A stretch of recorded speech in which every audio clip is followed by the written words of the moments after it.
Hello दोस्तों। पिछले कुछ वीडियो में हमने निम्मी के सेट्स को सॉल्व किया था। इस वीडियो में भी हम निम्मी के 25 क्वेश्चंस को सॉल्व करने जा रहे हैं। आईटीआई के जितने भी एग्जाम्स होते हैं उसमें अधिकतर क्वेश्चंस निम्मी से ही पूछे जाते हैं। तो चलिए स्टार्ट करते हैं। पहला क्वेश्चन दिया गया है कि छेनी में एक्स द्वारा प्रदर्शित कोण का नाम क्या है। तो ये जो छेनी है इसमें जो एक्स द्वारा प्रदर्शित कोण है उसको हम लोग पॉइंट एंगल बोलते हैं। ये एक पॉइंट कोण कहा जाता है। आगे दिया गया है कि ट्रांसफार्मर के कोर में स्टील और सिलिकॉन स्टील की संरचना कैसी होती है। तो इसमें ट्रांसफार्मर के कोर में जो स्टील होता है वो 93% होता है तथा सिलिकॉन होता है वो 7% होता है।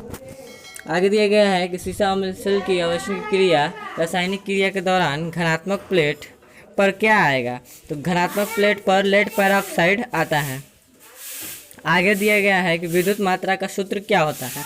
तो विद्युत मात्रा का जो सूत्र होता है वो Q=IT यानी करंट इंटू टाइम होता है। आगे दिया गया है कि उदासीन संयोजन किस प्रकार के ऊर्जा मीटर के साथ काम करते हैं। तो ये सिंगल फेज सिंगल एलिमेंट यानी एकल चरण एकल अवयव के साथ कार्य करते हैं। आगे दिया है कि लकड़ी में ट्विस्टिंग दोष का कारण क्या होता है। तो लकड़ी में जो ट्विस्टिंग दोष का कारण होता है वो असमान टुकड़ाव यानी अनइवन सीक्वेंस के कारण होता है। तंतु लेप का कार्यकारी तापमान कितना होता है। तो जो तंतु लैंप का कार्यकारी तापमान होता है वो 2300 डिग्री सेल्सियस के आसपास होता है। यदि तापमान में वृद्धि के साथ इसका प्रतिरोध का मान बढ़ रहा है तो उसका प्रतिरोध का नाम क्या होगा। तो उसको हम लोग ट्रांजिस्टर्स बोलते हैं। आगे गया है कि श्रृंखला सर्किट में प्रतिबाधा Z की गणना करने किस सूत्र का उपयोग करते हैं। तो इसमें Z=R² प्लस XL लगभग का साइन है एक्स, क्योंकि जो इसमें XL होता है वो XC के लगभग बराबर होता है। अपशिष्ट निपटान विधि कौन सी है जो बहुत सारी ऊर्जा से बचाती है। उसको हम लोग रिसाइकलिंग बोलते हैं। रिसाइकलिंग में हमें कम जो यूज मटेरियल होते हैं उसको पुनर्चक्रण द्वारा यूज लायक बनाते हैं। पृथ्वी प्रतिरोध में आपकी कौन सी विधि सचित्र है। तो इसमें जो V1 होता है यानी फॉल ऑफ पोटेंशियल ये इस फिगर में दिखाया गया है। आगे दिया गया है कि सर्किट ब्रेकरों में आग समान सुरक्षा के लिए किस प्रकार के प्रतिरोध का उपयोग करते हैं। तो इसमें हम लोग वेरिएस्टर्स का प्रयोग करते हैं। आगे दिया गया है कि BSI के अनुसार एकल चरण घरेलू में तांबा अर्थ निरंतर कंडक्टर की न्यूनतम आकार कितनी होनी चाहिए। तो इसमें न्यूनतम आकार 1.5 स्क्वायर प्रति मीटर प्रति mm यानी मिलीमीटर होनी चाहिए। आगे दिया गया है कि RF यूनिफॉर्म सर्किट में किस प्रकार का संधारित्र का प्रयोग हम लोग करते हैं। तो इसमें हम लोग मोनोलिथिक टाइप कैपेसिटर का प्रयोग करते हैं।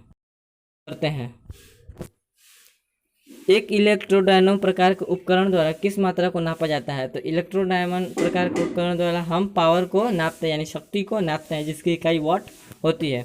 आगे दिया गया है कि क्या होता है यदि वोट मीटर को आमीटर की तरह जोड़ा जाता है। तो वोट मीटर को अगर आमीटर की तरह हम लोग जोड़ेंगे तो उसकी जो रीडिंग होगी वो कम होगी।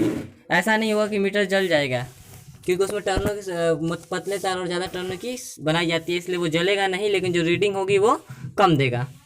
आगे दिया गया है कि सिस्टम अर्थिंग कहाँ किया जाता है। तो सिस्टम अर्थिंग जहाँ जनरेटिंग सिस्टम होता है यानी जनरेटर के सिस्टम होते हैं जनरेट करने वाले, वहाँ पे सिस्टम अर्थिंग का प्रयोग करते हैं।